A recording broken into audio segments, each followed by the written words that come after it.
Irridu l-ġustizzja. Kien dan il-messaġġ li waslu mijiet ta' persuni li l-ħamis filgħaxija pparteċipaw f'marċ li beda fis-7 ta' filgħaxija mid-daħla tal-Belt sabiex ifakru 8 snin mill-assassinju tal-ġurnalista investigattiva Daphne Caruana Galizia.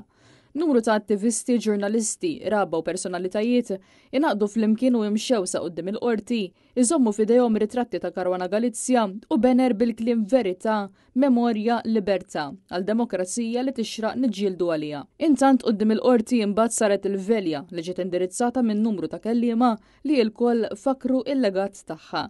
Preżenti kien hemm il-kap tal-Partit Nazzjonalista Elix Borg u l-Viċi Kap tal-Partit Nazzjonalista Elix Perici Kalascione.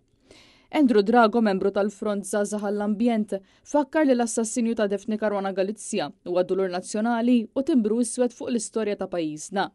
Huwa appella l-kontabilità u saħaq li ma nistgħux inħallu l-impunità issir liġi.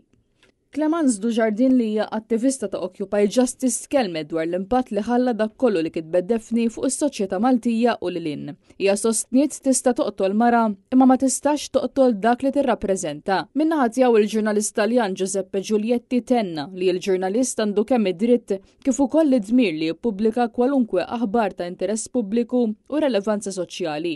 Giulietti stqar li Caruana Galizia ġiet assassinata għaliex iddefendiet id-dawl tal-verità kontra d-dlam tal-gideb. Barra minn hekk il-President tar-Ramblers Association Ingram Bondin ikkritika l-maniġġjar tal-Gvern dwar kwistjonijiet ambjentali u ta' governanza.